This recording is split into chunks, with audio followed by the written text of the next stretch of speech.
साथियों, आज हम एक बहुत प्रचलित प्रश्न जो प्राय हर व्यक्ति हमसे पूछता है, उस प्रश्न को आपके सामने लेकर आ रहे हैं। और वह प्रश्न यह होता है कि सर, हमारे हाथ में पैसा नहीं रुकता। आखिर पैसा क्यों नहीं रुकता?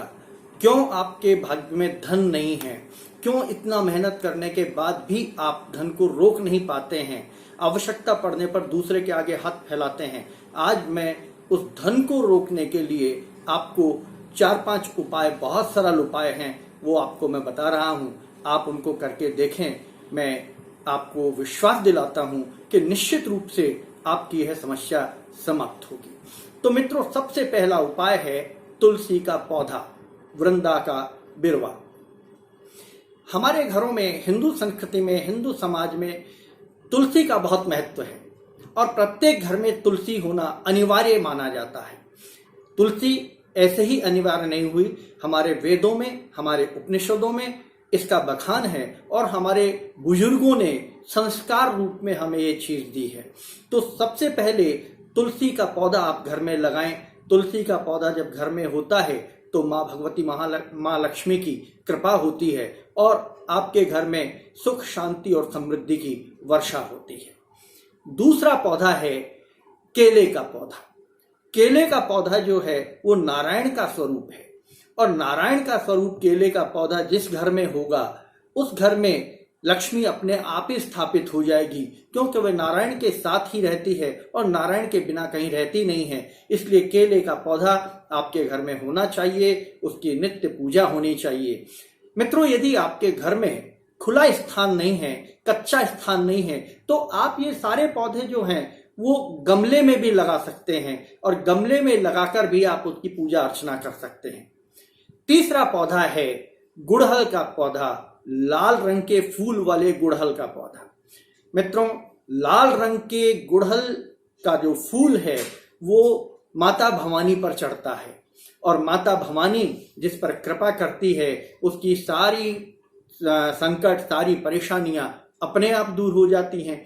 तो एक लाल रंग का गुड़हल का पौधा भी आप अपने घर में, कच्ची जगह है तो वहां पर लगाएं। वो काफी बड़ा हो जाता है, वृक्ष का रूप भी ले लेता है। और अगर कच्ची जगह नहीं है तो आप गमले में लगाएं और एक फूल नित्य, लाल रंग का गुड़हल का फूल नित्य माता भवानी पर आप चढ़ाएं।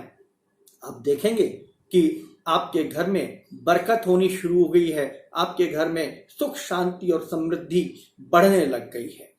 चौथा पौधा है मनी प्लांट का पौधा। मनी प्लांट प्राय घरों में पाया जाता है, लेकिन इसकी लगाने की विधि जो है वो लोगों को ढंग से नहीं पता है। मनी प्लांट हमेशा ऊपर बढ़ता हुआ होना चाहिए, नीचे फैलता हुआ नहीं होना चाहिए। मनी प्लांट आपने जमीन में लगा रखा है या आपने गमले में लगा रखा है तो उसको ऊपर डोरी के माध्यम से, रस्सी के माध्यम से, सुतली के माध्यम से, तार के माध्यम से आप उसको ऊपर चढ़ाइए। उसकी बेलें नीचे नहीं गिरने दें। जितनी मनी प्लांट की बेलें ऊपर चढ़ेंगी आप उतने ही समृद्ध होंगे, उतना ही धन आपके पास इकट्ठा होना शुरू होगा, उतनी ही आपकी परेशानियां समाप्त होंगी। और पांचवा पौधा है मोगरे का पौधा। मित्रों, मोगरा एक खुशबूदार फूल का पौधा है। ये झाड़ी हमेशा फूलों से भरी रहती है। इस पौधे को आप अपने घर में लगाएं, क्योंकि जब हवा इन फूलों से होकर घर के अंदर आती है तो मन को बड़ी शांति प्राप्त होती है। यहां तक कि जब रास्ते से लोग गुजरते हैं आपके घर के सामने और ये खुशबू जब आती है तो लोग रुककर एक बार देखते हैं कि यह खुशबू कहां से आ रही है।